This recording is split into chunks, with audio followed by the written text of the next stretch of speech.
Hello everyone, my name is Sue7972. I hope you're having a nice day. If not, then I wish you a wonderful day tomorrow. Welcome to the Katima XP show, and I'll go straight to it. Today we're going to be talking about the Black Widow Ultimate 2014 Edition.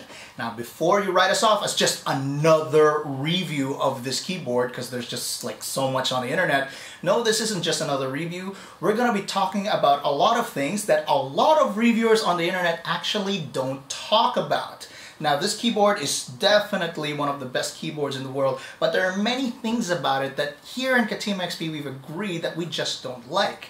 And we're going to be talking about three major things that a lot of the people on the internet actually don't talk about. Mainly the first one is the foreign language edition. Yes, the Razer Blackwidow actually comes with many foreign language keyboard layouts. Thai is one of them. One of the most popular is of course Chinese. Like, duh, it is made from China anyways. Didn't you know? Yeah, this keyboard is actually made in China and it costs about $120. That's it. That's like the most expensive thing I've ever bought that was made in China. Anyways, another thing we're going to be talking about is the practicality of it outside of gaming. A lot of people always talk about this as a gaming keyboard, and everybody's saying like, oh, if it's a gaming keyboard, then it only should be used for like gaming.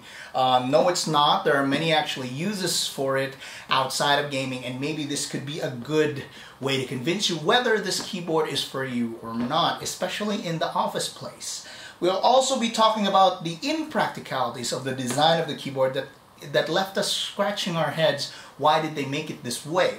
Now, just so you know, we're not hating on Razer or the Black Widow. We actually love it. We believe that out of all the keyboards we've used, this is really the best out of it. And a lot of people will be asking, why do we do this now? The 2014 edition has been out for over a year now. It's already 2015. Why do we talk about it now? It's because the Razer Blackwidow Ultimate 2016 edition will be coming out soon. We don't know when, definitely by 2016, but when that 2016 version comes out, the price of the Black Widow Ultimate 2014 will drop immensely. Just like any kind of electronics, the price will drop when the new version comes out. And all those other average gamers who actually can't afford $120 for a keyboard might start to see this go below $100 by 2016. So I suggest you watch this first, and this might be a good way to convince you whether you think that this keyboard is for you or not, especially the foreign language edition. So without further ado, let's go into it and let's take a good look at the Razer Blackwidow 2014 edition right here on the Katima XP show.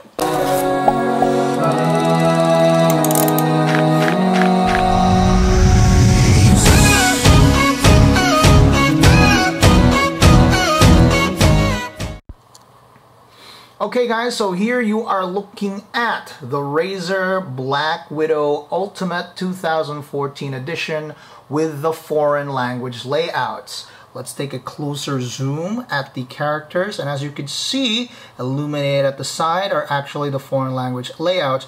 In this case, this one is Thai. Now the Thai language, for those of you who are not familiar, has actually about 87 characters altogether, consonants and vowels. English has about 26, 52 if you count the uppercase and lowercase. I'm not saying that Thai language is more sophisticated than English or is any language more sophisticated than the other. I'm just saying that's the way it is. And if you look closely at how it's lit, you can literally see that it's cluttered. If you buy the foreign language layout, there are four most popular that I know is Russian, Chinese, Japanese, which includes katakana, hiragana, and kanji, and of course Thai. These are the four most popular. And of course, you could see that compared to the original one that doesn't have a foreign layout, this one looks very cluttered. Let me try to zoom in and show you. It looks very cluttered. It doesn't look as neat as the original version without any foreign language layout. Also, another problem that we're having actually with Razer, especially the foreign language edition, concerning the Black Widow Ultimate Edition alone, if you could see, the lower case is actually not illuminated. Let me just take down the illuminate. Let me just close the lights off, and as you can see, they are not illuminated, and you could see the upper and lower case easily. So these are two separate characters, for example. But when you illuminate it, you could see, let's try to get it in full lighting, the lower cases are not illuminated. This makes it very difficult when you're typing in a foreign language. So when you're buying a keyboard and it's illuminated, make sure you check the foreign layouts, especially, that all keys are actually lit up. The reason why this is important is because if only the top layouts are actually illuminated, at night, when the light is reflecting towards you, you can barely see the lower cases. Okay, so when the light is flashing at you, the camera is actually adjusting to the light. But to me, to the naked eye, you can barely actually see the lower cases because your eyes are so focused on the cases that are actually illuminated. The only way to fix this is actually to turn off the light as a whole so that you could see the uppercase and lowercase easier. I don't know why Razer did not decide to illuminate the lower cases. It makes it very difficult to type in Thai for me personally. I emailed them and asked them why this is, and they told me that, oh, it's just so that you can use the keyboard longer. I don't know, I don't even understand what that meant. But I'm not going to put pressure on them. I'm assuming that this is just a manufacturing oversight. So if you're going to buy the Blackwidow Ultimate Edition with the foreign language version layout, make sure that you open the box first, have a look at it, and make sure all of the keys are actually illuminated. Okay guys, so as you can see, what I have here on top is comparing the Marvo gaming keyboard to the Razer Blackwidow Ultimate 2014 edition keyboard. And as you can see, this is a $12 gaming keyboard, and this is a $120 gaming keyboard. And even here at a $12 keyboard, they even thought of illuminating both top and bottom keys for the foreign language layout. Even better, it comes in different colors for $12. Hey, that's not so bad, right? I don't know how hard it actually could be, because all you have to do is just carve out the keys in order for the backlight to actually illuminate. I don't understand why the Blackwidow Ultimate doesn't do that. I don't know how hard it can be. Like I said, it could be a manufacturing oversight.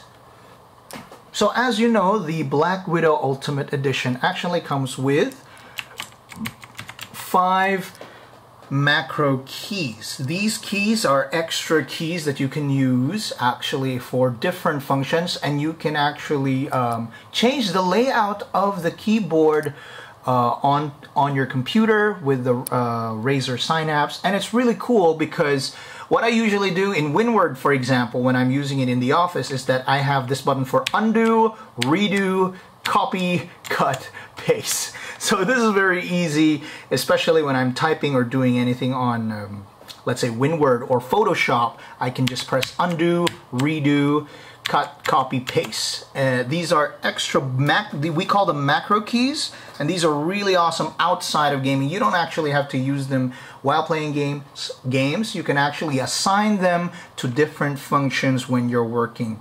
For WinWord, for Photoshop, productivities. The only issue I have is that there are only 5. You pay $120, you'd expect at least, I don't know, 10 of these. There are many keyboards out there that actually comes with even 15 extra macro keys here. I really wish that they would do more and add more macro keys to add more flexibility. For audio, for example, when I'm actually doing transcribing, I reassign the keys to forward, backward, 5 seconds, backward, 5 seconds forward, play and stop. So instead of using the foot pedal that like a lot of transcribers do, when I audio transcribe, I use these shortcut keys. When it comes to video editing, I have also forward, backwards. I have copy and paste here when it comes to editing, and of course I have play, pause, and play. So this is really practical when it comes to work, when it comes to the work environment, productivity-wise. WinWord, PowerPoint, Excel, this is really, really useful as an extension to your keyboard. And like I said, you can definitely use this outside of gaming. And it's really, really awesome. One thing that you should consider when you bring this to the office, the only problem a lot of people have is literally the key sounds. Now, if you work in a loud office where people are walking back and forth, that's really cool because you're typing and nobody really hears you, nobody really cares, and the typing feels good. I'm not going to talk about that because, you know, you can look at other reviews and they'll say nothing but good things about this keyboard. But the typing is really spot on. I love it.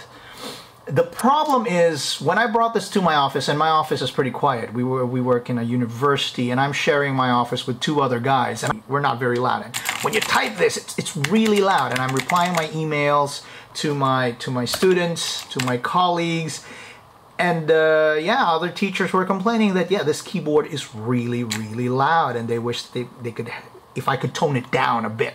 So I'd have to change my keyboard to a more quiet one. So in the office, you have to consider if it's a loud environment, then yes, this is good for the office and typing. It feels great. Brings me back to the typewriting days. The clickety-clack mechanical keys are awesome. So basically, if your office is good for loud places, then yes, this is for that. But if your office requires you to be quiet, because a lot of people are concentrating and probably studying, then this is not the place for it because it's really, really loud. Even one time my wife was using this keyboard while I was sleeping, and I just couldn't sleep. I just woke up every time she would knock on the space bar. You know, it's very, very loud. This, you have to make sure that the office can tolerate this outside of gaming. Okay, so that's another thing we want to talk about. The impracticality of this keyboard, the things we do not like. If you look at the other reviews of the keyboard, you will see that on the side, on the right side of the keyboard, it has the audio and it has the earphone jack along with an extended USB there. It's on the right side, and that's the biggest problem we actually have with this keyboard. It's on the right side. We don't understand why it's on the right side. The mouse, now this looks like ample space for a mouse to play video games, right? You know, there's plenty of space there beside the computer. Now, if you insert, this looks like a decent size USB, right? Now, if I insert the USB here on the right side, it's in. So it's sticking out like a sore thumb right there. Don't scan. That lessens my space here. And it's annoying. It's annoying because the USB is on the right side. Whenever I try to move my mouse around, it gets in the way. Sometimes I even nudge it out by accident. Ample space, right? Ample space. But because the USB is on the right side, it becomes annoying and I become conscious about it and I can't concentrate. So I have to rely on my extended USB port right there. Another problem is the audio. Everybody knows that this is the Razer Kraken Pro. All right, everybody knows that the most earphone jacks, the line is actually on the left ear. Now, if you have the entire audio on the right side, you'd have to reroute the earphone. I attached my earphone jack right there to my earphone, which is on the left side. If I'm gonna play video games, okay, I'm wearing the earphones right now. If I'm gonna play video games, it's really annoying because I'll be sitting like this on my left ear. The line is literally across the keyboard. I don't understand why. Like I said, we don't understand why all of the microphone jacks and USB jacks are on the right side when you could easily just relocate the USB and the microphone jacks and earphone jacks on the left side. It could be on the top, it can be on the front, even better on the bottom. No, they had to put it on the right side, the most impractical space, the most impractical area where all the utilities should be. So there's another big problem there. We don't understand why it's on the right side, why they decided to put it on this area where you could have easily reassigned it anywhere else. Also, another thing I don't understand is why is there only one USB jack? I mean, was it meant for just the mouse? For example, if you just want to attach the mouse, that's it. What about the others? A USB port has up to 4, it can go for 2, but no, this one had to only have 1, which you have to actually connect all the way to your computer. If you connect it all the way to the computer and you want this to act as a hub or as a port, we expect that you should have more than just one output, USB output. We expect that you should have more than just one USB hub, 2 at least. I don't know why you just decided to go for 1, Razer. The jack is fine, the microphone is fine, but the only problem is we really preferred everything on the right side or at the bottom or even at the back over here, not on the right side. That is like the worst place where you could have all of your hubs. We don't even use it here at Katima XP in our editing studio.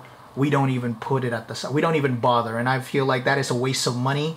You buy a $120 keyboard, you expect to get the most out of it, and if I don't get to use it, I feel like it's such a waste because all the cables are routed at the back with the sound jack, with the microphone jack, with the earphone jack and the microphone jack, and there's even an extra USB cable there that jacks the port that acts as the extension, which is the extension USB for the port. Now we don't get it. Yeah, so there you have it. These are the beefs we have. One last thing we want to talk about is the cord. The cord is a bitch to actually take care of. Now, don't get us wrong though, the braid is very, very strong, very, very durable, but it's also very, very hard to work with. It's hard to bend, it's hard to put around, it's hard to fold. And for me, the only way to actually tame the cord is to make it look neat, is to actually make a hole in your desk, which it can go down and into your PC where you can hide it properly. Now this desk is very old. If I punch a hole into it, the whole thing will break down. So what I did is I had to reroute everything into a pipe. Yeah, going back to the computer, as you can see, the cord is a mess. You cannot work with it. It's very hard to fold. There's so many lines coming out and it just doesn't look clean. So it's very, very difficult. That's one thing. If you're transporting this keyboard anywhere else, it's really very, very difficult to manipulate when it comes to the cord. Not to say that there's anything bad about that. I'm just saying that it's just very sturdy. It's very durable. Credit for that. It's well braided, but it's not bendy. It's very hard to work with. So these are the only problems I have with it so far. So there you have it. You are now a much more informed consumer when it comes to the Blackwidow Ultimate. These are the things that nobody actually talks about. And then now that I brought it up, I hope that it'll inform you better when it comes to actually taking a look at the keyboard and buying it. It's $120. Yeah, it's still very, very expensive for a keyboard, as a matter of fact. So these are some of the things that you should consider, especially when it's the foreign keyboard layout. The 2016 edition will come. I don't think I'll be getting it. Definitely will be looking at the Blackwidow when the prices drop, and I'm probably going to get it to give to someone else as a gift. And I hope you get it. It's really one of the best keyboards in the world. Look at the reviews out there. They're going to tell you nothing but good things about it. And we agree with all of them, and this is all just nitpick for your consideration. So I hope this has been helpful. Thank you so much for watching, and we'll see you in our past, present, and future videos. Bye-bye.